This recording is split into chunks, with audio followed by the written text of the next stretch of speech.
बोलो सतगुरुदेव की जय हो।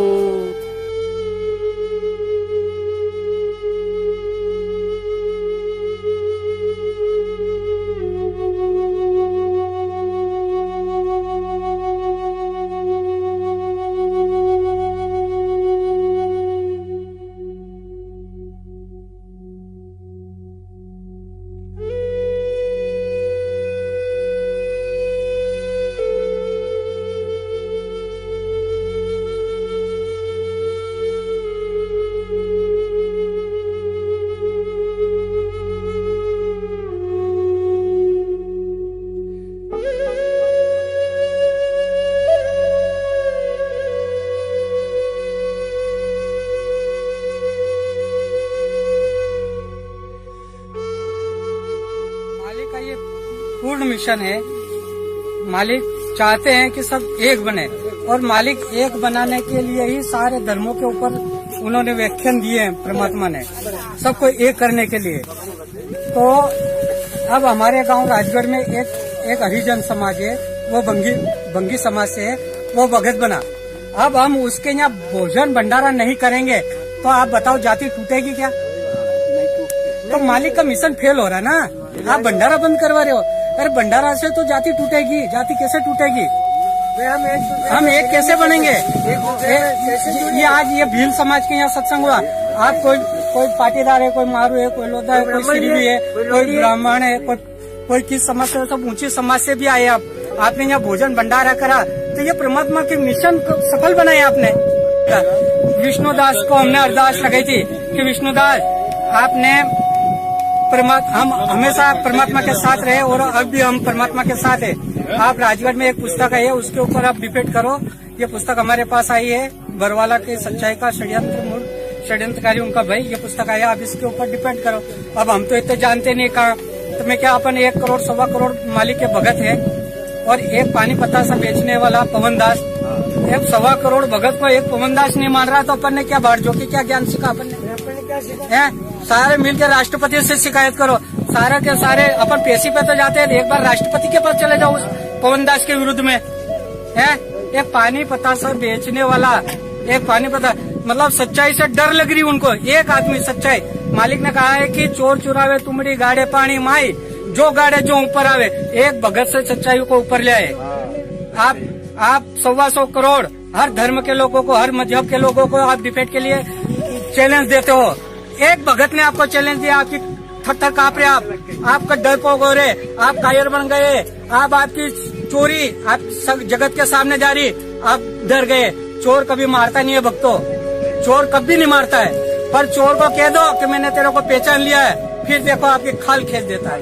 फिर दुनिया का कोई डॉक्टर आपको सुधार नहीं सकता है, ऐसा मारता है वो चोर। नहीं तो चोर कभी मारता नहीं है। पर आपने कह दिया कि ये मैनेजमेंट वाले चोर है तो ये सारे मारने लग गए। आज देखो, आज यहाँ पुलिस के पास चले गए थे, काय के लिए चले गए थे? क्योंकि इनकी पोल उजागर हो जाएगी, हमको फिर दुनिया दौड़ा के मारेगी, सच्चाई सामने आ जाएगी। चोर को अपन पहचान लिया ना कि ये चोर है, तो चोर क्यों नहीं मारेगा भाई? चोर का स्वभाव है, चोर मारता नहीं है कभी भी। ये भगत कहाँ है? अगर भगत होते तो यहाँ आते, भंडारा करते और मालिक की चर्चा करते। अब मालिक के कोई चर्चा कर ही नहीं सकते। अब उनको चर्चा कहाँ करी? चौकी पे गए, पुलिस थाने में गए, उनको दबाव बनाया, वहाँ गए। मालिक के पास कोई आया? एक भी मैनेजमेंट वाला आया हो तो बताओ, कोई गवा दो मैनेजमेंट वाला आया, क्यों नहीं आया? वो यहाँ मालिक का काम नहीं हो रहा था क्या? चोर है ना, तो चोर क्यों डर रहे मालिक से? क्यों डर रहे? सच्चाई से क्यों डर रहे? आओ ना, यहाँ बंदगी करो ना, यहाँ मालिक का ज्ञान चर्चा करो ना, और मालिक को छुड़ाने की बात करो ना। आप क्यों अलग बता रहे इनको? क्यों आप चोर हो? ये सत सेवकों ने चोर को पहचान लिया और इन सत सेवकों ने कहना चालू कर दिया कि मैनेजमेंट वाले चोर है, मैनेजमेंट वाले चोर है। तो चोर तो मारेगा भाई। चोर तो चोर का स्वभाव है, चोर मारता कभी नहीं है। पर आप कह दोगे कि हमने आपको पहचान लिया, फिर आपको मारेगा वो, जान से भी मार देगा। क्यों का? हाँ, क्यों? उनको भी डर है, दुनिया हमको मार देगी, हम इनको नहीं मारेंगे, दुनिया हमको मार देगी। रगड़ा ये है, तो सच्चाई ये है ओरिजिनल। तो सर जी ये बताइए, मैनेजमेंट लोग तो कहते हैं गुरुजी का आदेश आता है, गुरुजी का आदेश आता है। भगत जी, गुरुजी का आदेश कभी 4 युग का एक प्रमाण भी दे दो आप। चार्यों का कि भंडारा मत करो। हमने विष्णुदास जी से कहा था, मैंने खुद कहा था विष्णुदास जी आपने शाक पूरी हलवा खोपरा पाक गुलाब जामुन बनाते थे, तो आपने बोला ठीक है। फिर आपने कहा कि मालिक का आदेश नहीं है शाक पूरी रखो, तो हमने शाक पूरी रखी। फिर आपने कहा शाक पूरी का आदेश नहीं है दाल चावल रखो, तो हमने दाल चावल का भंडारा करते थे। फिर आपने कहा दाल चावल का आदेश नहीं है पोया का आदेश है, तो हमने पोहे रखे थे। और फिर आपने पोहे भी बंद करवा दिए। और फिर आपने कहा कि अब चाय बिस्कुट से, अरे भाई चाय बिस्कुट से कैसे भंडारा होगा, कैसे होगा? हमारे आदिवासी लोग तो चाय बिस्कुट तो खाते नहीं है। बच्चे आते हैं बिस्कुट डुबावे, 4 बिस्कुट दे, 4 बिस्कुट में मुंडाम लेता दे, आधू बिस्कुट तो नीचे पड़ी जाए। अब खाए 4 बिस्कुट में 1 बिस्कुट खाए और सत्संग सुनवा नहीं दे। तो हमने विष्णुदास जी से, मैंने खुद कहा विष्णुदास जी से कि 2 रुपए किलो हमको चावल मिलते हैं सरकार की तरफ से, 2 रुपए किलो चावल मिलते हैं, 1 रुपए किलो हमको गेहूं देती है सरकार, हमें ये भंडारा करने के लिए दे दो। हमको ये चाय बिस्कुट का मत क्यों भाई, दाब के तो खा लेंगे हम, तो बच्चे हमारे और सत्संग भी बढ़िया सुनेंगे। तो अगर 2 रुपए किलो बिस्कुट मिलते हैं तो आप ट्रकों बंद भेज दीजिए, हम उल्लंघन नहीं करेंगे। अगर 2 रुपए किलो शक्कर मिलती है आप ट्रकों बंद भेज दीजिए, हम कोई उल्लंघन नहीं करेंगे। अगर 2 रुपए किलो चाय पत्ती मिलती है आप ट्रकों बंद भेज दीजिए, हम कोई उल्लंघन नहीं करेंगे। है हम कोई उल्लंघन नहीं करें, हम कोई आज्ञा तोड़ना नहीं चाहते, लेकिन आप हमको मजबूर बनाते हैं, हमारा पेट काटते हैं और हमको गुरु जी से दूर करवा रहे हो। सर जी यहाँ सत्संग हो रहा था तो ये रोका गया यहाँ पर? यहाँ ये रोकने के लिए आए थे, मालिक का सत्संग यही रोक रहे हैं। मालिक का भंडारा, एक बेटा मालिक का भंडारा करवा रहा और एक बेटा रुकवा रहा। चोर कौन है बताओ, चोर कौन है? रुकवाने वाला चोर है, करवाने वाला चोर नहीं है। धर्मात्मा कौन है? भंडारा कराने वाला धर्मात्मा है, भंडारा रुकवाने वाला पापी है और महापापी है। और पापियों का सर्वनाश होगा, इसी धरती पे होगा और हमारे सामने होगा, जरूर होगा। क्योंकि रावण का भी अंत हुआ था, कंस का भी अंत हुआ था, दुर्योधन का भी अंत हुआ था और अब इनका भी अंत होने वाला है। इनकी लड़ाई कोई सत्सेवकों से लड़ाई नहीं है, इनकी लड़ाई कोई लूणा भगत से लड़ाई नहीं है, इनकी लड़ाई डायरेक्ट परमात्मा से लड़ाई है इनकी। और परमात्मा इनको ऐसा निपटाएगा। अब ये डर गए हैं, इनके पैर के नीचे की जमीन खिसक गई है। ये हमने क्या कर दिया है, हम ये क्या कर रहे हैं? ये मरने में भी नहीं बचेंगे। इनके बच्चों को, इनके परिवार को कोई धूप देने वाला नहीं मिलेगा। नहीं तो देख लो रावण और कंस, इनके परिवार में कोई धूप देने वाला नहीं रहा। इनकी लड़ाई कोई लूणा भगत से नहीं थी, इनकी लड़ाई किसी और से नहीं थी, इनकी लड़ाई केवल परमात्मा से थी। परमात्मा का भंडारा रुकवा रहे, परमात्मा से टक्कर ले रहे हैं। ये इतने बड़े पापी है, ये मानव समाज में इनको जीने का हक नहीं है। पूरे मानव समाज, पूरी पृथ्वी पे इनको कोई रहने का हक नहीं है। जो परमात्मा का विरोधी है वो परमात्मा के अंश के और परमात्मा के बच्चों को रोक नहीं पाएगा। परमात्मा के बच्चों को कोई भी रोक नहीं पाया आज तक। अकेला प्रहलाद ने भक्ति करी है, परमात्मा प्रकट हुए, छाती फाड़ दी नाक उसकी, इनकी भी छाती फाड़ देगा। मीराबाई ने अकेली ने भक्ति करी है, आज तो इतनी सारी संगत है। ये लूणा भगत के भाग्य है, इनके पुण्य है, तो यहाँ इतनी संगत आई है। और कहाँ से आई है? ये सब मालिक के बच्चे हैं, ये सब मालिक के बच्चे हैं और मालिक के लिए ये लड़ना चाहते हैं और मालिक के लिए मर मिटना भी चाहते हैं। पर पापी तुम्हारा क्या होगा? तुम्हारा क्या होगा पापियों? तुमने मालिक से टक्कर लिए, किसी सत्सेवक से टक्कर नहीं लिए। तुम मालिक के दुश्मन हो, महापापी हो। इस पृथ्वी पे आपको जीने का कोई अधिकार नहीं है। यह मालिक का अंश है। सत साहेब जय बंदी छोड़, बड़ा बंदी छोड़, सतगुरु रामपाल जी महाराज की।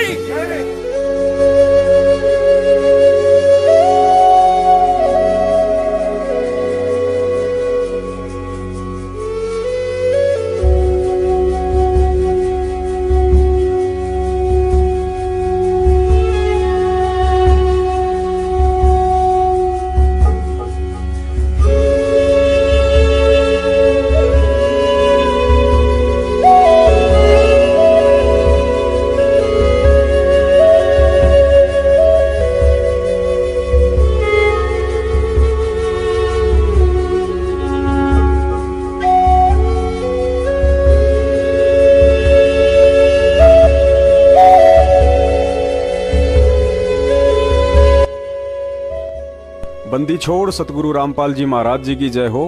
परमात्मा की सभी प्यारी आत्माओं को पवनदास जयपुर वाले का सत्साहेब। पुण्यात्माओं, आज आपको एक छोटी सी कहानी सुनाते हैं। करबद्ध प्रार्थना है अंत तक ध्यान से सुनना, क्योंकि किसी भी कहानी का अंत उसकी मोरल होती है। यह कहानी आपको वह सब कुछ समझा देगी जो कि लाखों की संगत पिछले 4 साल से नहीं समझ सकी। दिल्ली शहर में एक वकील रहता था, नाम था केपी सिंह। बहुत ही दिग्गज वकील था। सफेद झूठ को काले में और काले झूठ को सफेद में परिवर्तित कर देना तो उसके बाएं हाथ का काम था। जिंदगी में वकालत से खूब पैसा कमाया और अंत में रिटायरमेंट हो गया, लेकिन उससे पहले अपने बेटे को वकील बना दिया। पिता की अच्छी जान पहचान के चलते बेटे के पास भी काफी केस आने लगे। एक दिन केपी सिंह का बेटा कोर्ट से घर आया तो हाथ में मिठाई का डब्बा था। सबसे पहले पिता केपी सिंह के हाथ में लड्डू थमाकर बोला कि पापा जी मुंह मीठा कीजिए। आज यदि आप मेरी उपलब्धि सुनेंगे तो आपको अपने बेटे पर गर्व महसूस होगा और आपका सीना चौड़ा हो जाएगा। केपी सिंह ने कहा, बेटा जरा बता तो आखिर ऐसी क्या बात है जो तू फूला ही नहीं समा रहा है। बेटा बोला, पिताजी आपको याद हो तो आपके हाथ में पिछले 40 साल से दिल्ली की मशहूर हस्ती सेठ हल्दीराम के दिवंगत पिताजी का एक मुकदमा था, जिसे आप 40 वर्षों तक नहीं निपटा पाए थे। लेकिन आज आपके बेटे ने उस केस में दिवंगत सेठ हल्दीराम के बेटे की जीत करवाकर उसे न्याय दिलवा दिया है। इतना सुनते ही केपी सिंह की आंखें गुस्से से लाल सुर्ख हो गई। बीपी का लेवल बढ़ गया। मिठाई का डब्बा टेबल से उठाकर दूर फेंक डाला। साथ ही एक जोरदार तमाचा अपने बेटे के गाल पर जड़ दिया और बोला, नालायक गधे, तुझे इतना ही नहीं पता कि जिस हल्दीराम के केस में आज तूने उसके बेटे को न्याय दिलवाकर उस फाइल का गला घोट दिया है, उस मुकदमे के पीछे तो मैंने तेरी 4 बहनों की एक से एक घरों में शादियां कर दी। तुम तीनों भाइयों के लिए शहर में अलग अलग कोठियां बना दी।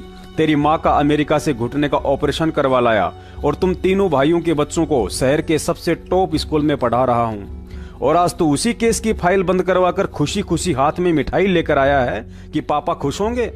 नालायक, तूने तो मेरी प्लानिंग पर ही पानी फेर दिया। महीनों के लाखों रुपए उस केस की बदौलत घर में आ रहे थे, तूने सब चौपट कर डाला। पुण्यात्माओं, ठीक यही हालत आज आप और हमारे साथ हो रही है। अपने मन में झूठा वहम पाल बैठे लाखों अंध भगत पिछले 4 साल से यही सोच रहे होंगे कि दिल्ली से एपी सिंह व चंडीगढ़ से एस के गर्ग नरवाना जैसे जाने माने वकील संत रामपाल जी महाराज जी को देशद्रोह व मर्डर के मुकदमों में लोअर कोर्ट से लेकर हाई कोर्ट में राहत दिलवाने की पुरजोर कोशिश कर रहे होंगे। और सोचना भी गलत नहीं है, क्योंकि सतलोक आश्रम मैनेजमेंट हरियाणा पिछले 4 वर्षों से संगत को गुरुजी की जमानत के सपने दिखाकर इन सभी वकीलों की मोटी फीस की दुहाई देकर बेचारे भक्तों को अब तक लूट ही तो रहा है। लेकिन पिछले 4 साल से इन सभी महापुरुषों के वकालत करने के तौर तरीकों को यदि गौर से देखा जाए तो यही समझ में आता है कि भरे बाजार में मदारी भी बंदर को इस कदर नहीं नचाता होगा जिस कदर इन बड़े बड़े नामधारी काले कोट वालों ने गद्दार सतलोक आश्रम मैनेजमेंट हरियाणा के मुखिया महेंद्र भगोड़े के इशारों पर चंद कागज के टुकड़ों के लिए कठपुतली बनकर संत रामपाल जी महाराज जी के मुकदमों में उल्टी पैरवी करके दुनिया में उनका मजाक बनाकर रख दिया है। यदि इन कानूनी पहलवानों के द्वारा संत रामपाल जी महाराज जी के मुकदमों में पिछले 4 साल से की जा रही वकालत को विस्तार से बताया जाए तो 16 फिल्म से भी बड़ा वीडियो बन सकता है। लेकिन समय अभाव के चलते इनकी कुछ करतूतों को संक्षेप में आप जी के सामने रखने की कोशिश करते हैं। फिर भी 1 घंटे से ऊपर का वीडियो बन जाएगा। निवेदन करता हूं, धैर्य रखें और इसे अंत तक देखें। सबसे पहले तो आपको एक हकीकत से परिचित करवा देते हैं कि ये जितने भी काले कोट वाले हैं कागजों में अवश्य संत रामपाल जी महाराज जी के वकीलों के नाम से जाने जाते हैं, लेकिन असल में पिछली 4 साल से बचाव और पैरवी इनको मुंह मांगी मोटी रकम देने वाले सतलोक आश्रम मैनेजमेंट के मुखिया अर्थात निर्दोष संत रामपाल जी महाराज जी के छोटे भाई महेंद्र भगोड़े व उसके कुछ साथियों की कर रहे हैं। 4 साल से देशद्रोह के मुकदमे में भगोड़ा घोषित होने के बाद भी यदि आज तक महेंद्र कानूनी शिकंजे से बचा हुआ है तो वह मेहरबानी अंधी संगत का करोड़ों रुपया और इन वकीलों की है। बेचारे भेड़ बकरियां चराने वाले भगत तो मर्डर वाले मुकदमा नंबर 429 व 430 में गुरुजी के साथ हिसार जेल में दोहरी आजीवन की उम्र कैद सश्रम सजा काट रहे हैं, और दूसरी तरफ ब्लड रिलेशन में होने व देशद्रोह वाले मुकदमे में हिट लिस्ट में होने के उपरांत भी बेटा अमित जमानत पर और बाप महेंद्र भगोड़ा बनकर संगत के दान पर ऐश लूट रहा है, तो केवल अंध संगत के पैसों व इन्हीं दिग्गज समझे जाने वाले वकीलों की मेहरबानी से। सत्सेवकों ने बार बार वीडियो डालकर इस गुरु गद्दार सतलोक आश्रम मैनेजमेंट और इनके दिग्गज वकीलों को बरवाला कांड पर तथा इनकी पैरवी के तौर तरीकों को लेकर टीवी चैनल पर डिबेट के लिए न्योता दिया था, लेकिन सामने नहीं आते हैं क्योंकि मैनेजमेंट की तरह इन्हें भी अपनी कमजोरियों का बखूबी मालूम है। चलिए कोई बात नहीं, पुरानी कहावत है कि बकरे की मां कब तक खैर मनाएगी। आखिरकार संत रामपाल जी महाराज जी के मुकदमों में आज इन वकीलों का सफेद झूठ सबके सामने रखने का समय आ ही गया है। जब संत रामपाल जी महाराज जी के निमंत्रण पर कोई भी धर्मगुरु ज्ञान आधार से आध्यात्मिक ज्ञान चर्चा के लिए सामने आने की हिम्मत नहीं कर पाया, तो महाराज जी ने उनके प्रवचन व इंटरव्यू को आधार बनाकर समाज में उनके पाखंड की पोल खोलनी शुरू की। ठीक उसी पैटर्न पर आज सतलोक आश्रम मैनेजमेंट के कानूनी अंगरक्षक सुप्रीम कोर्ट के वकील एपी सिंह व गिरीश दास दिल्ली से, जो कि वकील भी है और भगत भी है, कुछ महीने पहले हरियाणा न्यूज चैनल पर इन दोनों वकीलों, हरियाणा सरकार के प्रतिनिधि त्रिवेंद्र सैनी व दिल्ली से किसी शिवपाल नाम के भगत की डिबेट दिखाई जा रही थी। उस डिबेट में सरकारी प्रतिनिधि त्रिवेंद्र सैनी की बरवाला कांड को लेकर कमजोर जानकारी के चलते इन दोनों वकीलों ने उस 1 घंटे 14 मिनट की डिबेट में जमकर झूठ के चौके छक्के लगाए थे। लेकिन शायद ये दोनों पहलवान भूल गए थे कि परिवर्तन इतिहास का अटल नियम है और उसी डिबेट पर कभी तुम्हारी झूठ के भी चौके छक्के लग सकते हैं। इस पहले वीडियो में सुनिए इन दोनों वकीलों की सीरियल वाइज झूठ और उआबाई। इस वीडियो में गिरीश दास ने सरकारी प्रतिनिधि त्रिवेंद्र सैनी को यह बात कहकर दबा डाला कि जब सरकारी डॉक्टर्स के पैनल ने संत रामपाल जी महाराज जी को 19 नवंबर 2014 तक कंप्लीट बेड रेस्ट की सलाह दी थी, तो प्रशासन ने उन सरकारी वकीलों के मेडिकल सर्टिफिकेट को ना मानते हुए क्यों एक दिन पहले ही अर्थात 18 नवंबर के दिन ही संत रामपाल जी महाराज जी को गिरफ्तार करने के लिए सतलोक आश्रम पर अटैक कर डाला। उसके बाद जनाब एपी सिंह ने भी यही आरोप लगाया कि संत रामपाल जी महाराज जी आश्रम में ही थे, वे कोई चाइना या नेपाल के बॉर्डर से भाग तो नहीं रहे थे, वे कोई आतंकवादी तो नहीं थे। फिर ऐसी क्या वजह थी कि प्रशासन ने 19 तारीख के बजाय 18 तारीख के दिन ही आश्रम पर अटैक कर दिया? एक और दिन क्यों इंतजार नहीं किया?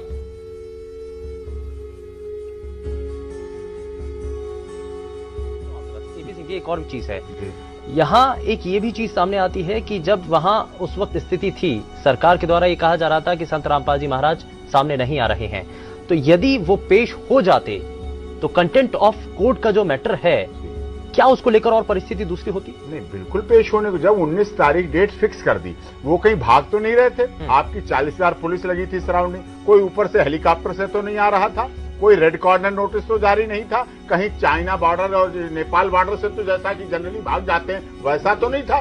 जब आपको पता है पेशेंट हैं, आश्रम के अंदर हैं, आप तो टाइट रखें, बाहर सिक्योरिटी आपकी टाइट, बहुत अच्छी बात। पुण्यात्माओं, यह सच हो सकता है कि संत रामपाल जी महाराज जी को सरकारी डॉक्टर्स के पैनल ने 21 नवंबर तक आराम करने की सलाह दी हो, लेकिन काल को चैन कहा था कि 21 तारीख के दिन संत रामपाल जी कोर्ट में उपस्थित होकर वापस आ जाएं और दोबारा से आश्रम में पहले की तरह सत्संग शुरू हो जाए। इसके लिए काल ने अपने एजेंट सतलोक आश्रम के प्रवक्ता राज कपूर और महेंद्र भगोड़े में प्रेरणा करके हरियाणा प्रशासन को मजबूरन 19 के बजाय 18 नवंबर के दिन ही सतलोक आश्रम पर कार्यवाही करने के लिए बाध्य कर डाला, क्योंकि 16 नवंबर के दिन ही सतलोक आश्रम के प्रवक्ता राज कपूर और संत रामपाल जी महाराज जी के गद्दार भाई महेंद्र ने कालवश होकर मीडिया के माध्यम से यह कहकर पूरे हरियाणा प्रशासन में भयंकर खलबली मचा डाली कि संत रामपाल जी महाराज आश्रम के अंदर नहीं हैं, हमने परसों ही उनको स्वास्थ्य इलाज के लिए बाहर शिफ्ट कर दिया है। सतलोक आश्रम ने एक नया दावा करके सबको चौंका दिया है कि संत रामपाल इस वक्त सतलोक आश्रम बरवाला के अंदर मौजूद ही नहीं है। हमारे साथ सतलोक आश्रम के प्रवक्ता राज कपूर हैं। कपूर साहब, कहाँ गए संत रामपाल? सर, हमें उन्हें अच्छे इलाज के लिए, क्योंकि यहाँ पे डॉक्टर और दवाइयाँ नहीं आने दी जा रही प्रशासन की तरफ से और बिजली पानी काट दिया है, तो उनको अच्छी मेडिकल की जरूरत थी, तो हमने उनको शिफ्ट कर दिया। कब किया गया उन्हें यहाँ से शिफ्ट और कहाँ किया गया? सर देखिए, ये तो मैं नहीं बता पाऊंगा कि कहाँ किया गया है, लेकिन कल रात को हमने शिफ्ट किया है। लेकिन पुलिस का दावा है कि कड़े सुरक्षा प्रबंध किए गए हैं, आसपास पूरे नाकाबंदी की हुई है, हर एक रास्ते को सील किया गया आश्रम से आने और जाने वाले रास्तों को। तो ऐसे में इतने कड़े प्रबंधों के बीच कैसे संत रामपाल को यहाँ से शिफ्ट कर दिया गया? देखिए सर, पुलिस आने वाले को रोक रही है, आने वालों को रोक रही है, जाने वालों को नहीं रोक रही। नहीं, लेकिन जिसके लिए ये पूरे इंतजाम किए गए हैं, पूरी नाकाबंदी की गई है संत रामपाल की गिरफ्तारी के लिए, तो तो क्या संत रामपाल को तो बाहर जाने नहीं देगी इतनी आसानी से पुलिस? तो वो तो प्रशासन बताएगा सर, इस बारे में क्या जवाब दे सकता हूँ, वो तो उनका काम है। लेकिन एकदम सुबह तक आपका बयान कुछ और था, एकदम से आप पलटे हैं कि संत रामपाल आश्रम में नहीं है। सुबह तक आपका कहना था कि वो वही है, यही है। नहीं, मैंने ये नहीं कहा सुबह तक यही है। हमने ये कहा था कि वो कोर्ट जाएंगे और कोर्ट जाने में असमर्थ थे और इलाज की जरूरत थी, इसलिए हमने उनको शिफ्ट करना उचित समझा और हमने शिफ्ट कर दिया। अभी 21 नवंबर नेक्स्ट हियरिंग है, तो क्या उस 21 नवंबर को हाईकोर्ट के सामने पेश होंगे संत रामपाल? देखिए, मैं तो पहले से कहता आया हूँ कि यदि वो स्वस्थ होंगे तो जरूर पेश होंगे। ये थे सतलोक आश्रम के प्रवक्ता राज कपूर। इन्होंने दावा कर दिया है कि संत रामपाल आश्रम के अंदर मौजूद नहीं है, उन्हें किसी हॉस्पिटल में शिफ्ट कर दिया गया है, लेकिन कब, कैसे और कहां, इसका किसी भी सवाल का जवाब नहीं है। और इतनी कड़ी नाकाबंदी के बावजूद आखिर संत रामपाल कैसे इस आश्रम से बाहर ले जाएंगे, इसका जवाब शायद पुलिस प्रशासन के पास होगा। हमारे साथ संत रामपाल जी के भाई महेंद्र दास भी मौजूद है, इनसे जानेंगे। महेंद्र दास जी, अचानक से हालात काफी बिगड़ते नजर आ रहे हैं, तो ऐसे तो काफी नुकसान होने की आशंका है। ऐसा हम तो शांतिपूर्ण तरीके से बैठे हैं, अपने आश्रम के अंदर हैं और ये बल प्रयोग करना चाहते हैं, हमें नाजायज तंग कर रहे हैं। लेकिन आश्रम के लोग भी जैसे टकराव की स्थिति में नजर आ रहे हैं, तो क्या कोई बीच का रास्ता नहीं निकल सकता? बीच का तो ये है कि माननीय न्यायाधीश को चाहिए कि अपने विचार करे। हमको डकैत नहीं है, इतना बड़ा ये केस नहीं है, एक कोर्ट की अवमानना केस उन्होंने खुद बनाया, खुद सुन रहे हैं, इसमें न्याय की उम्मीद है।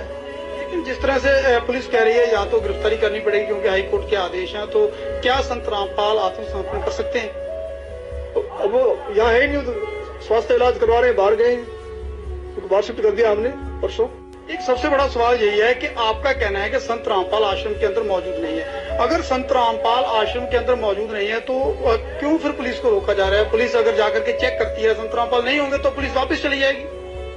क्योंकि यहाँ कल एसडीएम ने और डीसी ने बताया, एसडीएम आदेश पड़ रहा था कि हमने इसको सील कर लिया है, नाजायज तरीके सील करने के आदेश दिए, अपने आश्रम को नहीं छोड़े, आश्रम की सुरक्षा के लिए बैठे हैं अब। ठीक है, ओके। तो ये थे महेंद्र दास, संत रामपाल के भाई हैं, और जो आश्रम के प्रवक्ता राज कपूर ने हमसे बात की, इनका कहना है कि आश्रम के लोग किसी भी हाल में पीछे नहीं हटेंगे। यानी कि अगर पुलिस आगे जाएगी तो इनका कहना है कि यह लोग अपनी जान तक देने के लिए तैयार हैं। यानी कि सीधा सीधा कह सकते हैं कि टकराव की स्थिति यहाँ पर पैदा हो चुकी है। अब देखना होगा कि ऐसे हालातों में आखिर इस मामले का निपटारा कैसे होगा, कैसे हाईकोर्ट के आदेश का पालन होगा और कैसे हो पाएगी संत रामपाल की गिरफ्तारी। सतलोक आश्रम के इन दो मुख्य व्यक्तियों के इस भड़काऊ बयान से भी प्रशासन ज्यादा हरकत में नहीं आया, क्योंकि प्रशासन ने सोचा कि जब 5 दिन से धारा 144 लग रही है, आश्रम को हजारों पुलिसकर्मियों ने चारों तरफ से घेर रखा है, तो भला संत रामपाल जी को आश्रम से बाहर कौन लेकर जा सकता है। प्रशासन ने इन दोनों के इस बयान को झूठा इंटरव्यू समझकर जल्दबाजी में कोई एक्शन नहीं लिया ताकि किसी को कोई भारी नुकसान ना हो। जब मैनेजमेंट वालों ने देखा कि हमारी दाल नहीं गली और पुलिस तो उल्टा संयम दिखा रही है, तो इन कॉल एजेंटों ने सीधा ही प्रशासन व कोर्ट को सतलोक आश्रम पर जबरन अटैक करने के लिए यह बयान देकर खुली चुनौती दे डाली कि आज हमने यह तय किया है कि 17 तारीख तो क्या, इससे आगे भी संत रामपाल जी महाराज यदि खुद भी कोर्ट में जाना चाहेंगे तो उन्हें नहीं जाने दिया जाएगा।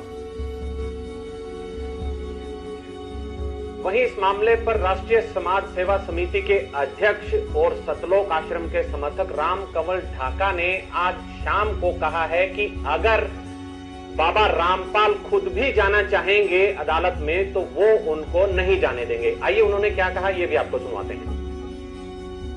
न्यायालय जाना चाहें तो संत रामपाल जी महाराज को भी हमारी 1 लाख लोगों की लाशों के ऊपर से गुजरना पड़ेगा। ये आज हमने निर्णय लिया है सर। इसलिए किसी भी सूरत में 17 तारीख तो क्या, उससे आगे भी हम संत रामपाल जी महाराज को किसी भी झूठे मुकदमे में न्यायालय में उपस्थित नहीं होने देंगे। जी, तो काफी सरगर्मी हो गई है, माहौल तनावपूर्ण बनता जा रहा है। पुण्यात्माओं, इस बयान को सुनने के बाद प्रशासन के पास 19 तारीख तक इंतजार करने वाले सारे ऑप्शन स्वतः ही खत्म हो जाते हैं, क्योंकि सतलोक आश्रम मैनेजमेंट के प्रवक्ताओं ने स्पष्ट कर डाला कि ना ही तो आज और ना ही आज से आगे संत रामपाल जी को किसी भी कीमत पर कोर्ट में हाजिर नहीं होने दिया जाएगा। तो फिर प्रशासन क्या मूर्ख है जो 40,000 पुलिस फोर्स को लेकर सर्दियों में 19 तारीख तक का इंतजार करेगा, क्योंकि मैनेजमेंट के बयान के अनुसार तो 21 नवंबर को भी आश्रम की तरफ से यही ठेंगा दिखाया जाना था। अतः अब इन दोनों वकीलों की मोटी बुद्धि में यह बात घुस जानी चाहिए कि यही वो मुख्य कारण था जिसकी वजह से हरियाणा प्रशासन को ना चाहते हुए भी 19 नवंबर के बजाय 18 नवंबर के दिन ही सतलोक आश्रम बरवाला पर कानूनी कार्रवाई करनी पड़ी थी। लेकिन आज तक इन्होंने कोर्ट में जाकर गुरुजी के पक्ष में यह पॉइंट नहीं रखा, क्योंकि इस पॉइंट से गुरुजी निर्दोष और मैनेजमेंट दोषी साबित होता है। और यदि मैनेजमेंट ही जेल चला गया तो फिर इन वकीलों की जेब कौन भरेगा। फिर भी इन वकीलों को कोई शंका हो या समझ में नहीं आया हो तो वीडियो के अंत में दास के नंबर मिल जाएंगे, कॉल करके पूछ सकते हैं। इन्हें संतुष्ट करने के लिए दास के पास और भी कई बड़े बड़े सबूत हैं। पुण्यात्माओं, अब आगे आप जो वीडियो देखेंगे उसमें त्रिवेंद्र सैनी जी ने कहा कि संत रामपाल जी पर कोर्ट की अवमानना का मामला था, लेकिन उन्होंने कोर्ट में हाजिर होने के बजाय उस मेडिकल सर्टिफिकेट की आड़ में कोर्ट जाने से बचने के लिए बच्चों व महिलाओं का जमावड़ा अर्थात ढाल बनाना शुरू कर दिया। साथ ही हथियारों का जखीरा भी जमा करना शुरू कर डाला। त्रिवेंद्र सैनी जी की इस बात के जवाब में इन दोनों वकीलों ने तुरंत ही सफेद झूठ बोल डाला कि ना ही तो आश्रम के बाहर बच्चों व महिलाओं को ढाल बनाया गया था और ना ही आश्रम में हथियारों का जखीरा मिला था। क्या संत रामपाल की एक मिनट क्या संत रामपाल की गिरफ्तारी में 950 लोगों का रोल था? 950 लोगों को अरेस्ट किया। आप सुनने की क्षमता रखें। आप बोलिए। आपने सवाल किए हैं तो जवाब सुनने की क्षमता रखें। ठीक है। देखिए 5 महिलाएं और एक बच्चे की मौत हुई जी। आप देख रहे हैं कि भाई वहां पे जो आपने वीडियो देखा है, मैं ये कहना चाह रहा हूं कि वहां पे जो महिलाएं थी वो संत रामपाल जी के सामने जो है ना एक दीवार बन के खड़ी हो गई थी, जिनको हटा पाना बहुत मुश्किल हो गया था। और जो भीड़ और जो हथियार वहां पे जो लोगों ने जमा कर रखे थे उस मेडिकल एड के साइड में, मतलब जो एक संत रामपाल जी एक मिनट मुझे नहीं आप मेरी बात अधूरी रह जाएगी सर, आप मेरी बात अधूरी रह जाएगी। आप सुन लीजिए पहले, थोड़ा सुन लेते हैं। जो वहां पे मेडिकल का जो टाइम दिया गया, संत रामपाल जी ने कहा भाई हम 19 नवंबर को जो है पेश हो जाएंगे, लेकिन 15, 16, 17 को वहां पे क्या हुआ, वहां पे उनके अनुयायियों ने वहां पे जमावड़ा लगाना शुरू कर दिया और वहां पे हथियारों का जखीरा जोड़ना शुरू कर दिया।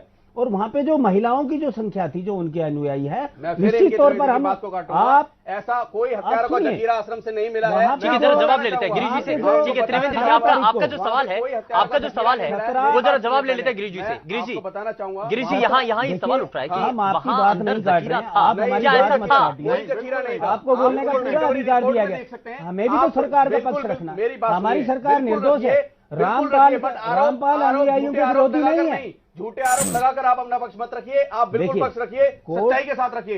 एक मिनट, जो हथियारों का जखीरे की बात कही जा रही है, मैं इनको बता दूं, कोई ऐसा हथियारों का जखीरा आश्रम में नहीं था। वहाँ पे हथियार बरामद नहीं किए, मेरी बात सुनिए, जो भी हथियार थे वो कोई भी गैर लाइसेंसी हथियार नहीं था। परिवार सहित आते थे लोग, परिवार सहित आते थे, परिवार के साथ जो महिलाओं को आगे करके जिस तरह क्या गोलियां नहीं चलाई आस्था है उसको संत रामपाल जी महाराज में जो 5 महिलाएं मरी उसका जिम्मेवार कौन है? रामपाल हो गए, जिससे कि आपने अभी जो क्वेश्चन करा है कि वहां महिलाओं को ढाल बनाया गया था, ऐसा कुछ नहीं है, क्योंकि संत रामपाल जी महाराज इसमें बाइज्जत बरी हो चुके हैं। वहां पर किसी भी महिला को, किसी भी बच्चे को कोई ढाल नहीं बनाया गया था। और रही बात हथियारों के जखीरे की, वहां पर ऐसा कोई भी, आप पुलिस रिपोर्ट देखिए ना, पुलिस रिकवरी रिपोर्ट देखिए कि कौन सा हथियारों का जखीरा। लगता है सतलोक आश्रम मैनेजमेंट के तरफ से इस झूठे प्रवक्ता गिरीश दास ने अभी नई वकालत शुरू की है। इसे वकील होकर अभी ढंग से झूठ बोलना भी नहीं आता है, क्योंकि उसके लिए भी टैलेंट की जरूरत होती है। कहते हैं ना कि नकल में भी अकल की जरूरत होती है। अरे भाई, वर्षों से एपी सिंह के साथ रह रहे हो, कम से कम इतना हुनर तो सीख लिया होता कि शब्दों के माध्यम से कव्य को कैसे बगुला सिद्ध किया जाता है। त्रिवेंद्र जी ने बिल्कुल सत्य कहा कि मेडिकल की आड़ में आश्रम के बाहर बच्चों व महिलाओं को ढाल बनाया गया था, क्योंकि मैं पवन दास उस घटना के समय वहां मौजूद था और इन बच्चों व महिलाओं को ढाल बनता देख उस समय पूरी दुनिया ने भी मीडिया के माध्यम से आंखों से देखा था। फिर भी तुम लोगों को इस डिबेट में झूठ बोलते हुए जरा भी शर्म नहीं आई। गिरीश भैया, लाखों भक्तों की भीड़ अंधी और मूर्ख हो सकती है जो आपकी इस उवाबाई पर यकीन कर ले, लेकिन दुनिया इतनी मूर्ख नहीं है। देखिए इस वीडियो में जो उस समय मीडिया वाले भी बार बार यही सवाल कर रहे थे कि मामला संत रामपाल जी महाराज व कोर्ट के बीच में है, फिर इन बच्चों व महिलाओं को क्यों ढाल बनाया जा रहा है। और इन नालायकों ने तो वहां भी सफेद झूठ बोल दिया कि बच्चों व महिलाओं को यहां हमने नहीं बैठाया, ये अपनी मर्जी से बैठे हैं। जबकि तुम गद्दारों ने तो इस दास की आंखों के सामने उन बच्चों व महिलाओं को जबरन संत रामपाल जी महाराज जी के झूठे आदेश बता कर 2 शिफ्टों में हाथों में तख्तियां देकर बैठाया करते थे, ताकि अंत में प्रशासन आश्रम पर अटैक करने के लिए मजबूर हो जाए और संत जी को जेल। को इसके बीच में लाने का क्या संदर्भ? बच्चे महिलाएं हम नहीं लेके आए, बच्चे महिलाएं आप भी बीमार, आप हटा भी तो नहीं रहे उनको? किसको? बच्चे और महिलाओं को? नहीं हम हटा रहे हैं, लेकिन वो जिद कर रहे हैं। अब उनकी जिद के आगे हम क्या करें? वो भी संत रामपाल जी महाराज के अनुयायी। रही बात आश्रम के अंदर हथियारों का जखीरा जमा करने की, तो यह बात भी बिल्कुल सत्य है। संत रामपाल जी महाराज जी को बंधक बनाकर इन सतलोक आश्रम के गुंडों ने बाहर से सैकड़ों की संख्या में कैंसीट और भारी मात्रा में डंडे और पथराव के लिए आश्रम की छत पर पत्थरों का इंतजाम कर रखा था।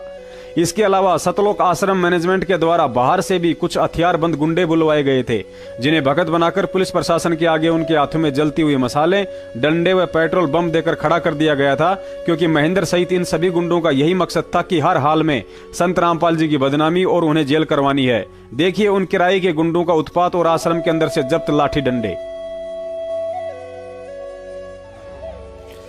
सतलोक आश्रम सरकार के लिए चुनौती बन चुका। रामपाल अब सलाखों के पीछे है, लेकिन अब भी पुलिस को उसके आश्रम से आपत्तिजनक सामान बरामद हो रहे हैं।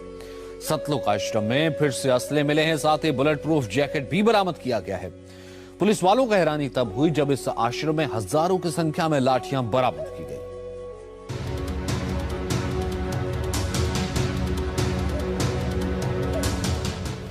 रामपाल के सतलोक आश्रम में तलाशी के दौरान एक के बाद एक खुलासे हो रहे हैं। पुलिस में बन चुके सतलोक आश्रम से रविवार को पुलिस ने कई हथियार और बुलेट प्रूफ जैकेट बरामद किए, लेकिन सबसे हैरान करने वाला था हजारों लाठियों का जखीरा।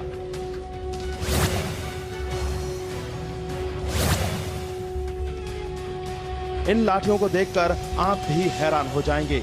आश्रम से एक नहीं, दो नहीं, बल्कि हजारों की तादाद में लाठियां पुलिस को मिली हैं। देखिए कैसे पूरी की पूरी ट्रॉली भर गई। पुलिस के इस सर्च ऑपरेशन के दौरान रामपाल के भक्त पुलिस के सामने डटे हुए थे।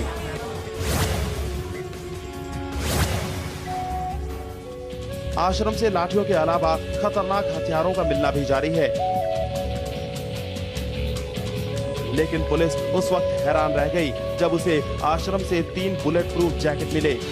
पुलिस फिलहाल आशंका जता रही है कि आश्रम से अभी कई और हथियार बरामद हो सकते हैं। आश्रम की सर्च जारी है, बहुत बड़ा एरिया है। आज की सर्च में 9 वेपन्स और बरामद हुए हैं और 3 बुलेट प्रूफ जैकेट भी बरामद हुई है।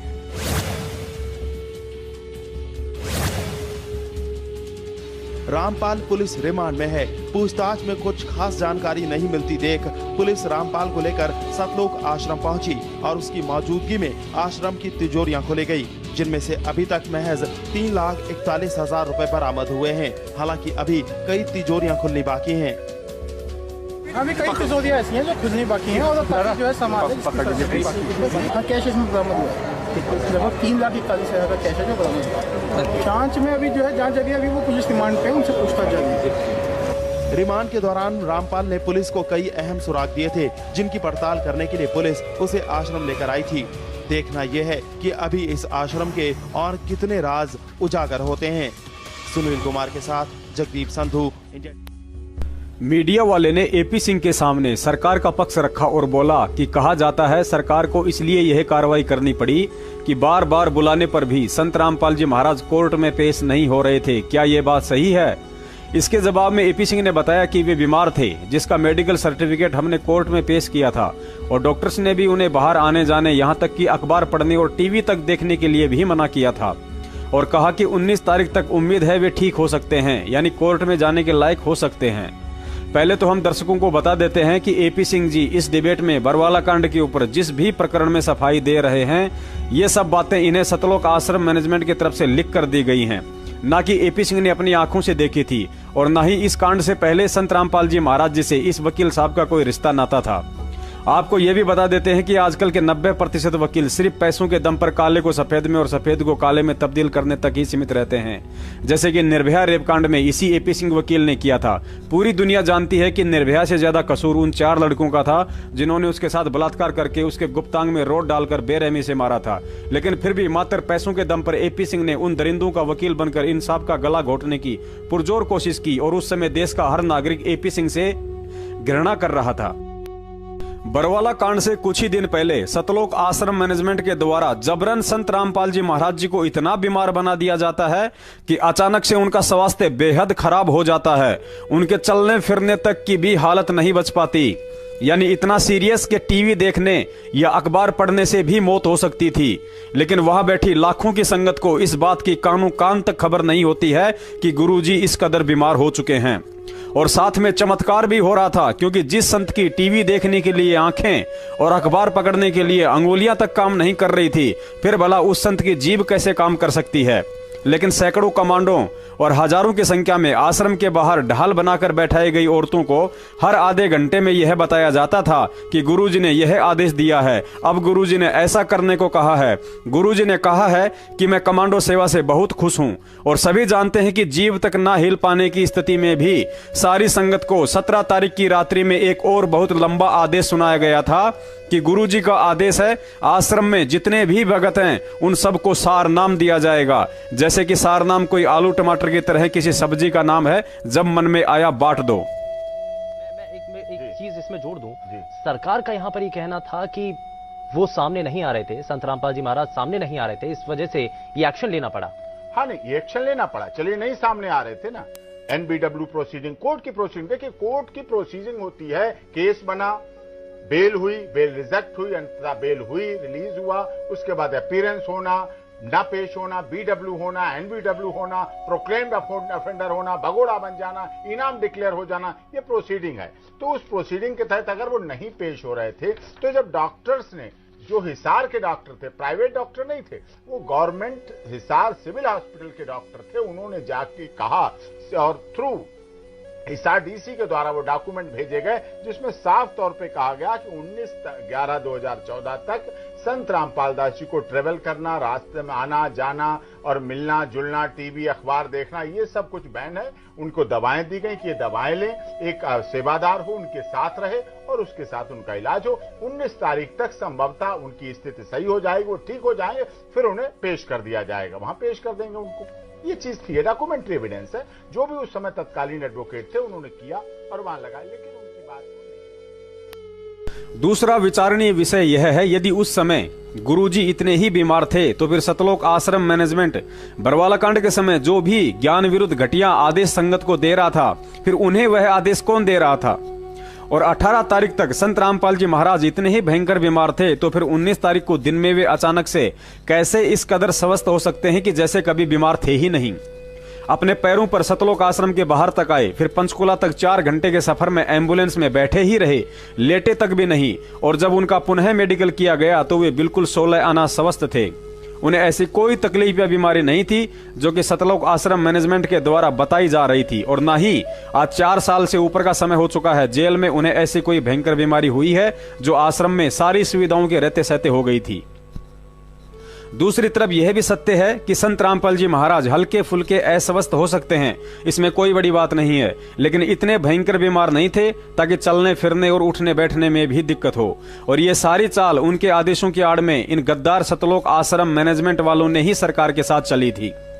मैनेजमेंट वालों ने तो सरकार के साथ जो चाल चली, इसके अलावा संत जी को दुनिया में बदनाम करने का कार्य भी किया, ताकि वर्षों से उनका तत्व ज्ञान सुन रहे लोगों को सोचने पर मजबूर होना पड़े कि जो संत अपने सत मंत्रों, भक्ति व आशीर्वाद मात्र से दुनिया की कैंसर और एड्स जैसी लाइलाज बीमारियां बिना मेडिसिन के ठीक कर सकता है, तो स्वयं इतना भयंकर बीमार कैसे हो गया कि उठने बैठने तक की भी हालत नहीं रही। पुण्यात्माओं, इस मेडिकल वाली बात को यदि विस्तार से बताना शुरू कर दिया तो इसमें बरवाला से ही डॉक्टर अनंत नाम का भी नाम जुड़ जाएगा और इस पूरे मामले को समझने में घंटों समय लग जाएगा। अतः इसकी गहराई में उस समय जाएंगे जब कभी टीवी चैनल पर इन लोगों के सामने आमना सामना होगा। अतः फिलहाल समझदार के लिए संकेत ही काफी है। पुण्यात्माओं, इन लोगों ने 2008 से लेकर 2014 तक पिछले 6 वर्षों से संत रामपाल जी महाराज जी को कोर्ट में पेश नहीं होने दिया और इसी तरह के नकली मेडिकल लगाते रहे तथा 2014 तक इन गद्दारों ने गुरुजी को अपने जैसा आम मानव समझते हुए अपनी मनमानियां करते हुए उनसे 42 बार कोर्ट की अवमानना करवाई। और यदि 1-2 बार रोहतक या हिसार कोर्ट में जाने भी दिया तो लाखों की संगत को पीठ पीछे उन्हीं के फर्जी आदेश बताकर ढाल बनाते रहे और सरकार पर दबाव बनाने के लिए कुछ युवा भक्तों को भ्रमित करके उन्हीं के आदेश बताकर अपनी ब्लैक कमांडो नाम से एक प्राइवेट आर्मी भी तैयार कर ली।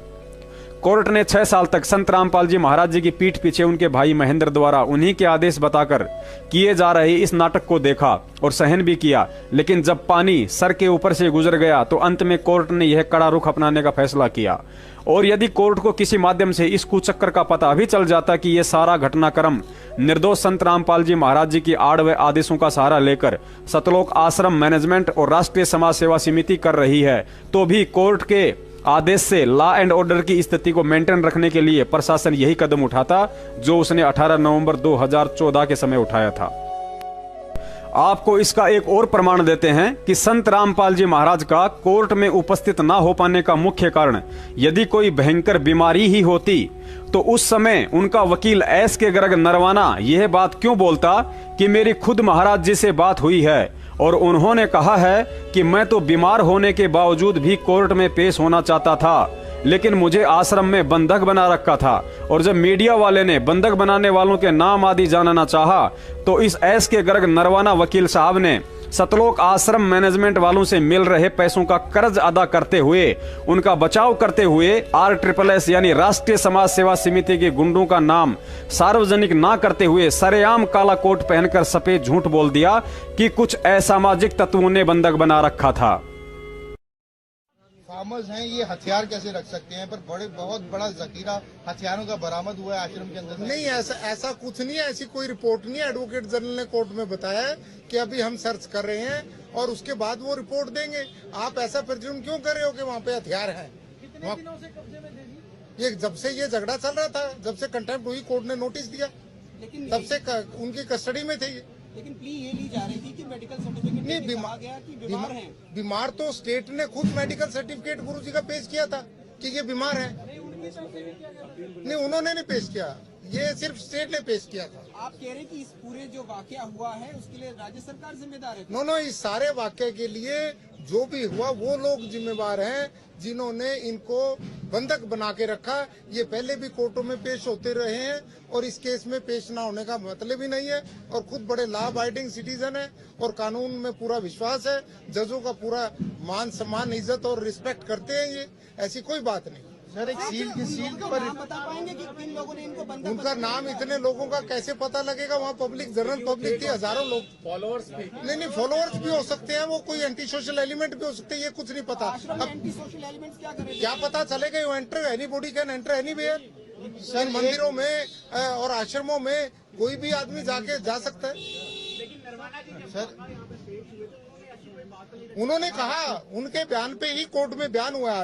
आज उनके जो एडवोकेट हैं उन्होंने बाबा जी से बात करके कोर्ट में बयान दिया है और कोर्ट ने वो बात रिकॉर्ड की है वकील के बयान। जो आश्रम से बाहर आए हैं समर्थक, उनका आरोप है कि बाबा ने उन्हें जो है अंदर। किसी समर्थक का कोई आरोप नहीं है, बिल्कुल गलत है ये तो यदि समर्थकों ने कहा है, उन्होंने कहा है वहाँ हम आराम से बैठे थे।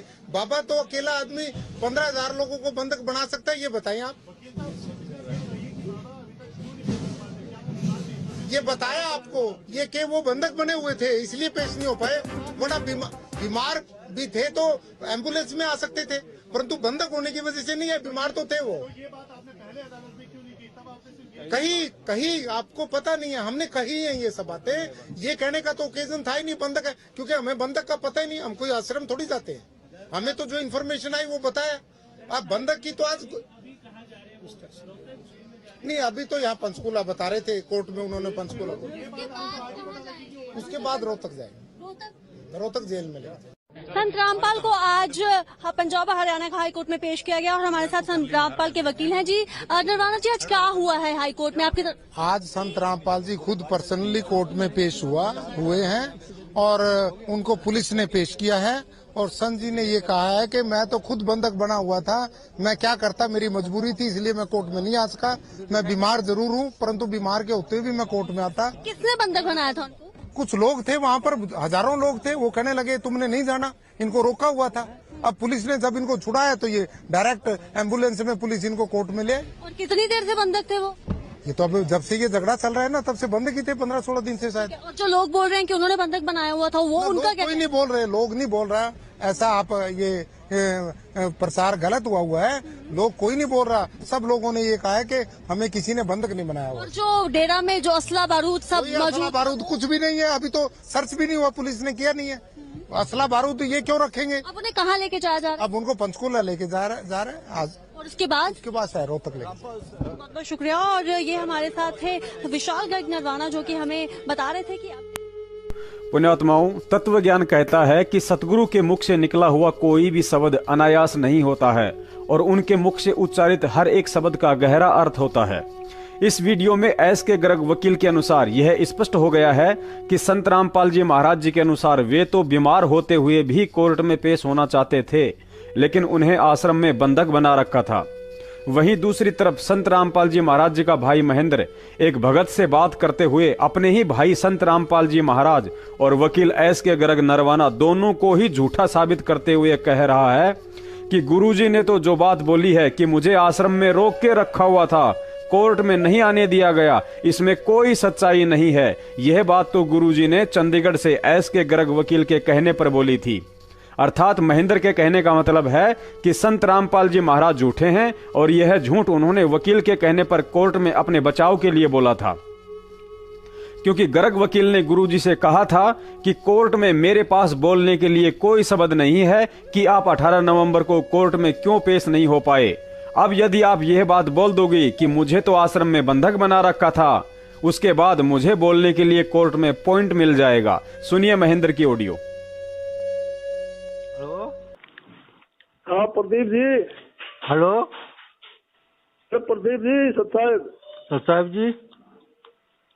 फोन क्यों काटा भैया? अजी नहीं काट नहीं, फोन नहीं काट रहे, तो कट रहा है, अपना रेंज कम है कुछ। अच्छा, मैं मोहन लाल बोल रहा था। हाँ जी साहब जी। और कैसे हो? बस जी किधर है? अच्छा, वैसे मैं आपसे मिलूंगा एक दिन आगे ना, टाइम निकाल के कभी। एक अपना आज एक वीडियो डाल दिया ना? है जी, एक वीडियो डाल दिया आपने गुरुजी के आज। हाँ जी। तो इसका क्या अर्थ है, मतलब क्या आपने क्या समझा इसको? समझा तो कुछ नहीं, जो मालिक कह रहे हैं जी उसमें, वो जो कह रहे हैं वो दिमाग में आई बात। ऐसा मैं बताऊंगा आपको। हाँ जी। ये बताऊं, गुरुजी कहते हैं ना, 100 साल छिद्र मैं करूं अपने जन के काज। हाँ जी। तो ये परमात्मा ने जानबूझ कैसे बोला है? नहीं, आपको यकीन नहीं है तो मेरे साथ चलना, गर्ग वकील अपना चंडीगढ़ में जी। तो उन्होंने हमारे को ही बताया कि भाई मैंने गुरुजी को एक प्रार्थना की थी शुरू वाले दिन कोर्ट में पेश हुए कि मेरे पास बोलने के लिए कोई शब्द नहीं है, ये कहेंगे कि ये क्यों नहीं आए। और ये अनाड़ी जज है, अगर आप एक शब्द बोल दो कि मेरे को तो आने नहीं दिया गया, बस फिर मैं आप देख लूंगा उनको। तो गुरुजी बोले बोल दो, कोई ऐसी बात नहीं, मैं ही बोल दूंगा। तो ये गुरुजी ने खुद बोला हुआ है, इसमें सच्चाई नहीं है, ठीक है ना?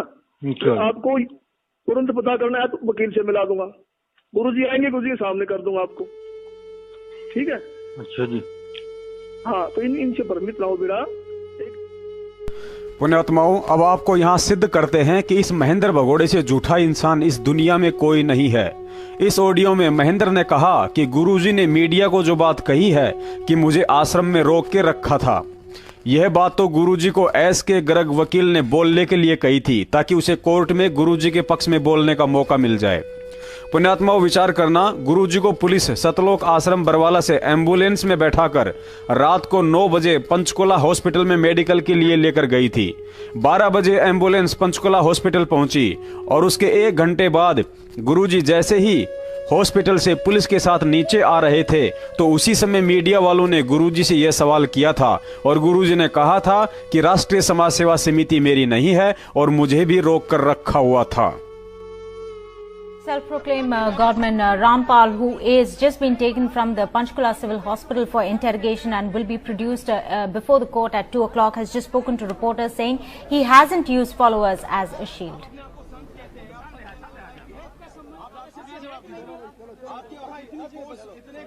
रिपोर्ट आ चुकी है, आपको मेडिकल रिपोर्ट आ चुकी है, उसमें है कि आप बिल्कुल सही है, लेकिन कोर्ट को गुमराह कहीं न कहीं किया गया। ये कहा जाता रहा कि आप अस्वस्थ है, जिसकी वजह से कोर्ट में पेश नहीं हो पाए। अब स्वस्थ हो गया, मैं पहले बीमार था। रामपाल जी, आपकी जो बेल एप्लीकेशन थी वो भी अब रिजेक्ट कर दी गई है, जो 2008 में आपको बेल मिली थी कोर्ट की तरफ से, उसके बारे में क्या कहना है? धन्यवाद। जो पूरा विवाद हुआ उसमें 6 लोगों की जान गई, आपको कोई अफसोस है उस बात का? बहुत अफसोस है जी। नहीं, जो आपने अपने अनुयायियों को जिम्मेदार ढाल बनाया और आप पीछे छुपे रहे, मैंने किसी को नहीं, वो आप सही मानते हैं? मैंने नहीं बनाया किसी को, वो अपने आप ही बन रहे थे, मुझे भी रोक रखा था। पुण्यात्माओं, अब आप जी स्वयं विचार कर लेना कि जिस समय गुरुजी ने यह बंधक बनाने वाला बयान दिया था, उस समय तो यह एस के गर्ग वकील गुरुजी से मिला भी नहीं था। फिर कहां से तो गुरुजी ने वकील के कहने से झूठ बोल दी और कहां इस वकील ने गुरुजी को झूठ बोलने की सलाह दे दी। और दूसरी बात, सारनाम लेने के बाद भी इस गद्दार महेंद्र ने यह कैसे विश्वास कर लिया कि वह असंख्य ब्रह्मांडों का मालिक सत्यवादी परमात्मा कैसे अपने बचाव के लिए एक 2 कौड़ी के वकील के कहने से अपने विधान को तोड़कर झूठ बोल सकता है। मतलब यह व्यक्ति गुरुजी को परमात्मा नहीं बल्कि अपने जैसा एक सामान्य व्यक्ति ही समझता है।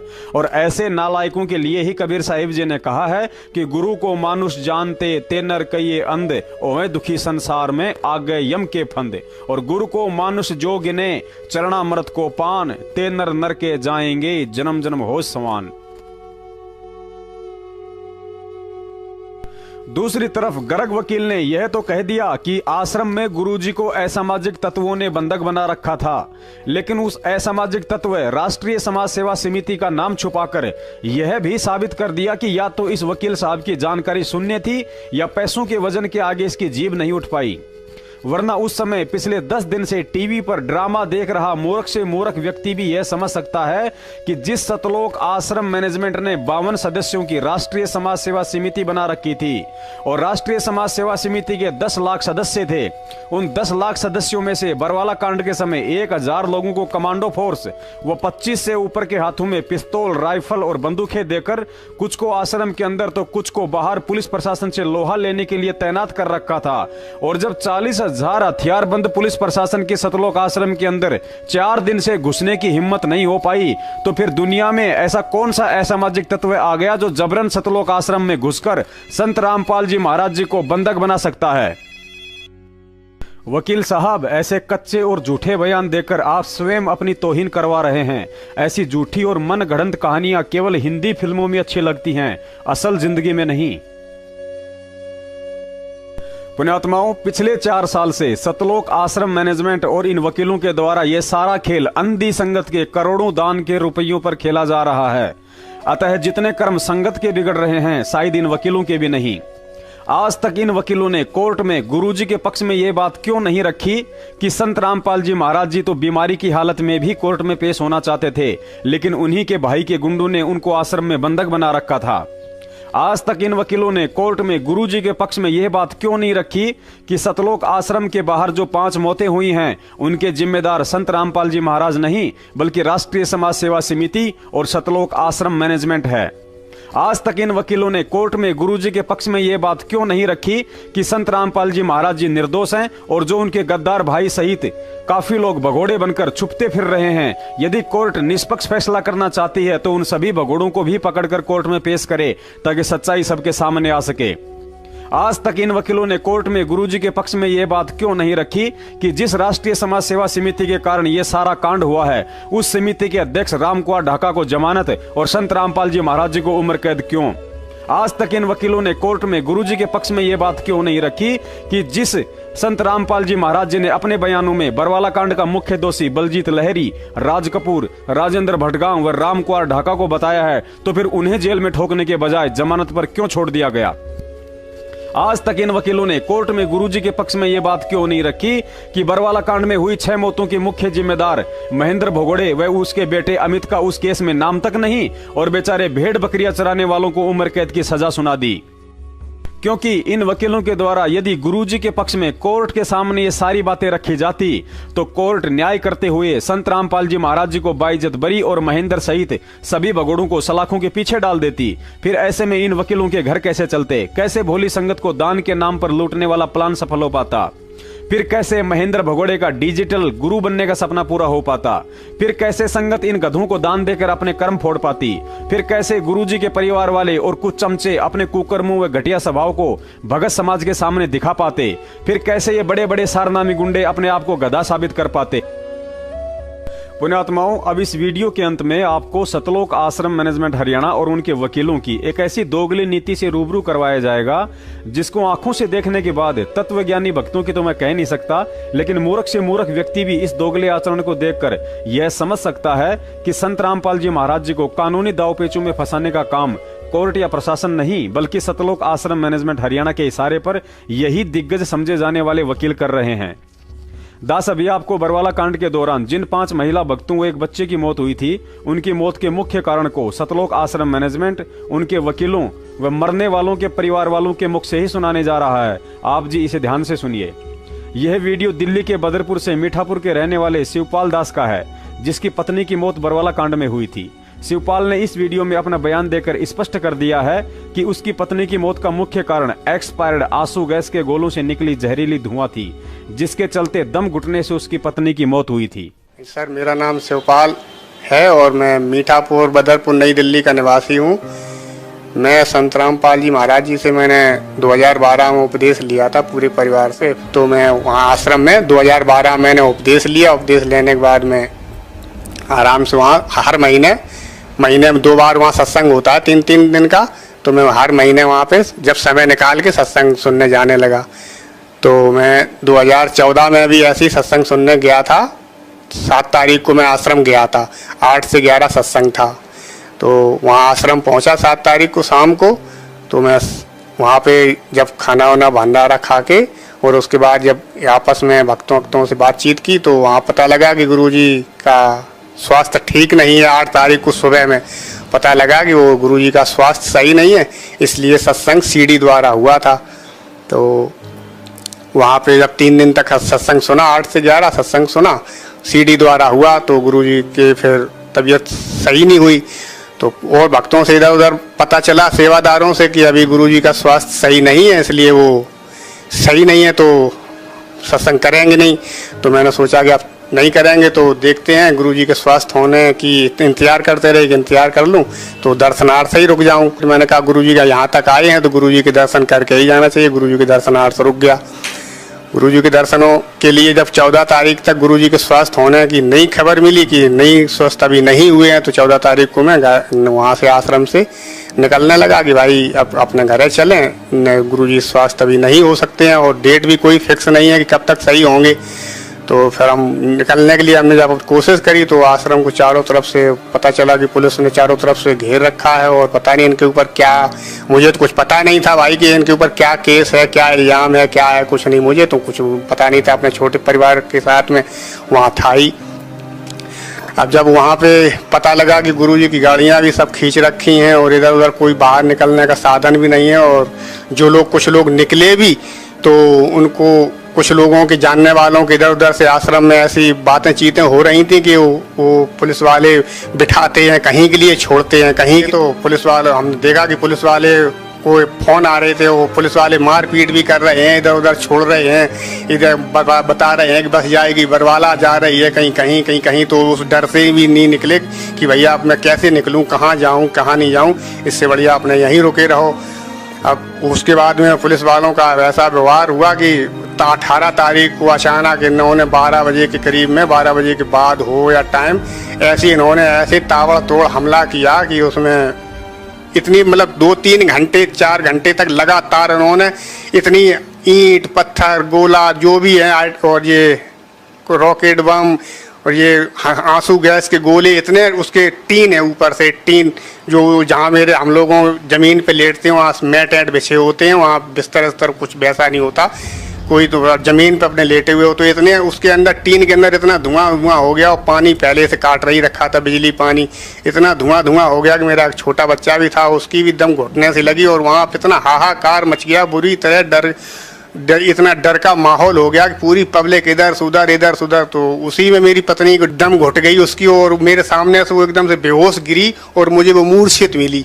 तो मूर्छित में अब मैं इधर उधर भाग रहा हूँ, वहाँ पर कोई किसी का इतना डर का माहौल कि कोई किसी की सुन ही नहीं रहा है, और पुलिस वाले फिर भी रुकने को तैयार नहीं, दे दनादन मार। उसके बाद में मेरी पत्नी को मैं इधर उधर कुछ भक्तों से कहा भी मैंने कि भाई मेरी पत्नी ऐसे मूर्छित है, ना तो पानी मिला, और जब वो मुझे मूर्छित मिली फिर वो होश में नहीं आई, तो मैं इधर उधर एम्बुलेंस के लिए कुछ लोगों ने प्रयास भी किया कि शायद इधर उधर आ जाए, लेकिन वहाँ पे कोई एम्बुलेंस नहीं आई। 18 तारीख की रात भर में वहीं आश्रम में जैसे भी लेटा गुजारा किया, अपना लेटे रहे, और सुबह में करीब 7:30-8 बजे में पुलिस वालों ने के सामने मैं बाहर निकल के आया। उनको से मैंने कहा कि भाई मुझे निकलने दो, मेरी पत्नी अभी बेहोश पड़ी है, और पता नहीं मर गई है कि क्या है, मुझे नहीं मालूम। लेकिन वो कल रात से जब से ये आंसू गैस की घुटन से वो अभी तक होश में नहीं आई है। तो वहाँ जाते जाते जब डॉक्टरों ने चेक किया तो वो मृत घोषित कर दी उन्होंने। 19 तारीख को सुबह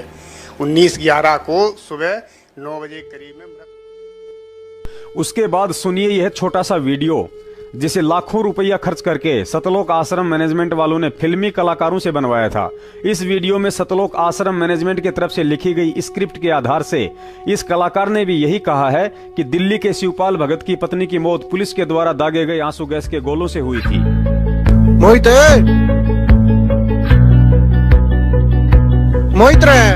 अरे मोनू ताऊ राम बेटे राम चलो भाई रेस मारने आ जाओ भाई, पहले बैठ एक बार, थारे गुरु की बात चल रही है। अच्छा ताऊ, और ताऊ ठीक हो? बेटा माफ करिए, थारे गुरु के बारे में हमने गलत सलत बोला, वो तो बिल्कुल निर्दोष हैं। सच्चाई का तो ये बेरा पटिया है। वो तो क्या मैंने ताऊ, पहले मैं भी संत रामपाल जी ने बुरा माना करता। जब मेरी चौंध टूट गई, आज आपकी टूट गई, और एक दिन तो ताऊ ये सारी दुनिया की टूटेगी। अच्छा रे, अच्छा तुमने क्या लगा बेटा, 302 वाले केस में थारे गुरुजी बरी हो जाएंगे? ताऊ हमने संविधान पे पूरा भरोसा है, इन सारे केसा का फैसला हमारे हक में आना है, और ये सारे केस झूठे ला रखे हैं, हमारे गुरुजी बाइज्जत बरी आने हैं। अच्छा तो बेटा थोड़ी सी खोल के बता बात ने। ताऊ पहली बात तो यह, एक घटना पे 2 FIR नहीं कट सकती, और उनने हमारे पे 2 FIR 429 और 430 दोनों काट दी। अक डबल सजाओ। अम्बे यार मोनू न्यू क्यों कर भाई, 429 तय अपना एक दिल्ली का भगत भाई है शिवपाल, उसके नाम तो काटी है, और भाई पुलिस ने उड़े कोहराम मचाया है।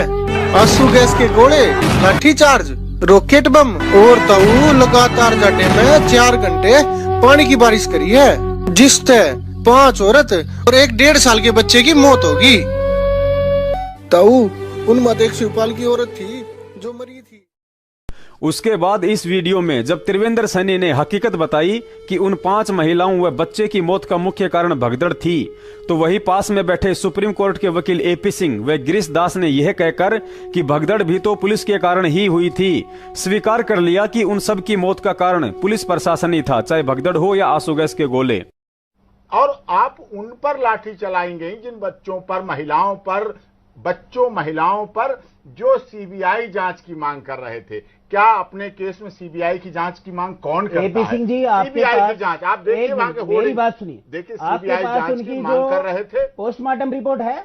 हाँ बिल्कुल पोस्टमार्टम जो 5 महिलाएं और एक बच्ची मरी, उनकी पोस्टमार्टम रिपोर्ट है। बिल्कुल आपके पास नहीं है अभी? बिल्कुल मैं आपको बताता हूँ, उनकी मृत्यु का कारण जो थी वो भगदड़ के कारण हुई। भगदड़ में दबने के कारण महिलाओं की मौत हुई। किसने क्रिएट की भगदड़? जब भगदड़ बैठे थे अंदर से फायरिंग, जिसने क्रिएट की, अंदर से फायरिंग की, पता ही नहीं है। बाहर पुलिस खड़ी हुई, अंदर से फायरिंग स्टार्ट की गई।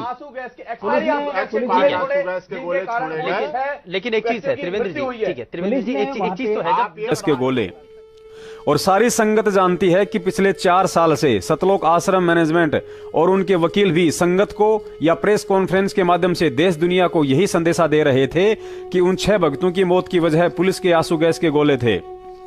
इसके बाद जब 2018 में कोर्ट ने उन 5 मौतों का जिम्मेदार पुलिस के आंसू गैस के गोलों को ना बताकर इन सब का जिम्मेदार निर्दोष संत रामपाल जी महाराज जी सहित 14 भक्तों को ठहराया, तो उसके बाद एकाएक सतलोक आश्रम मैनेजमेंट हरियाणा और इनके वकील पिछले 4 साल से तोते की तरह रट्टा लगा रहे अपने उस बयान से पलट जाते हैं और सरकारी वकील के माध्यम से हाई कोर्ट में रिट लगाते हुए यह झूठ कहकर गुरुजी का पक्ष रखा जाता है कि उन 6 भक्तों की मौत का मुख्य कारण उनकी बीमारी थी, अर्थात उन सभी भक्तों की मृत्यु बीमारी के कारण हुई थी।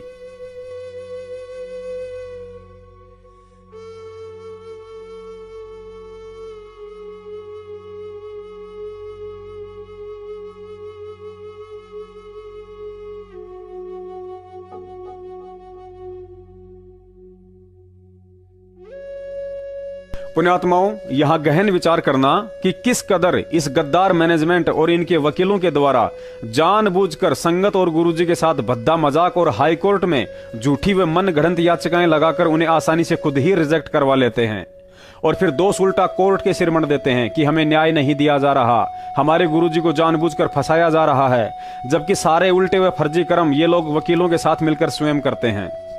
विचार कीजिए, जब आप पिछले 4 साल से पुलिस पर केस करवाकर उन मौतों का जिम्मेदार हरियाणा प्रशासन व आंसू गैस के गोलों को बता रहे हैं और आज अचानक खुद ही अपने बयान से पलटकर उसी कोर्ट में याचिका दायर करके कह रहे हो कि उनकी मौत तो बीमारी के कारण हुई थी।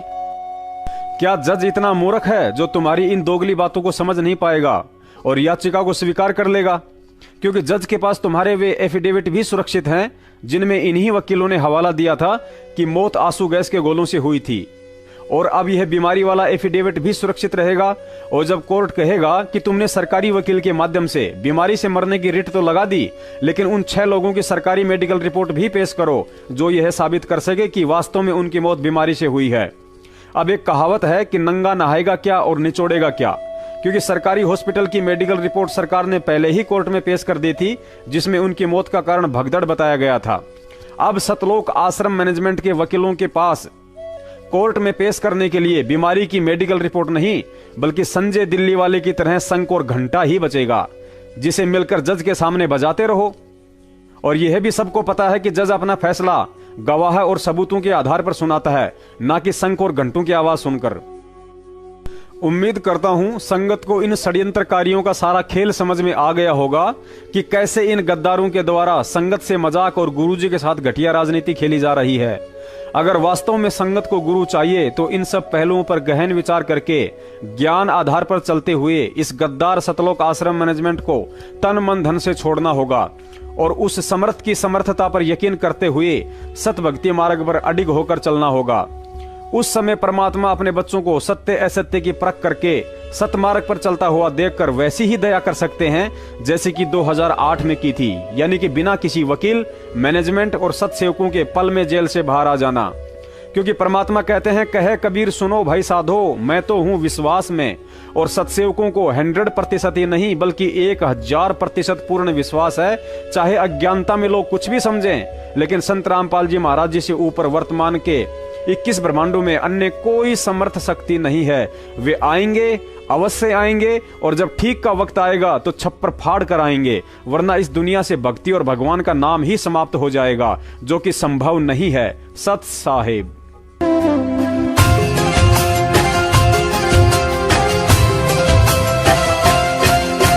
जिसके सिर पर कृपा गुरु की, वो दुख कैसे पाएगा। जिसके सिर पर कृपा गुरु की, वो दुख कैसे पाएगा। नाम गुरु जी का जप लेगा, नाम गुरु जी का जप लेगा, जीवन सफल बनाएगा। जिसके सिर पर कृपा गुरु की, वो दुख कैसे पाएगा। जिसके सिर पर कृपा गुरु की, वो दुख कैसे पाएगा।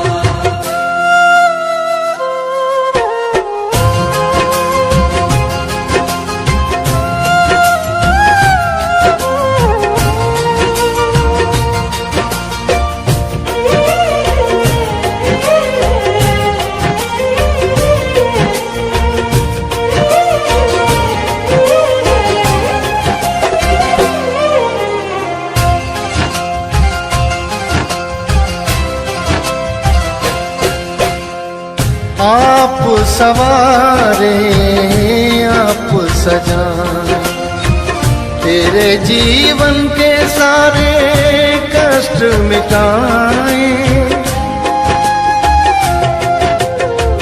आप सवारे आप सजाए, तेरे जीवन के सारे कष्ट मिटाए। बोलो सतगुरु की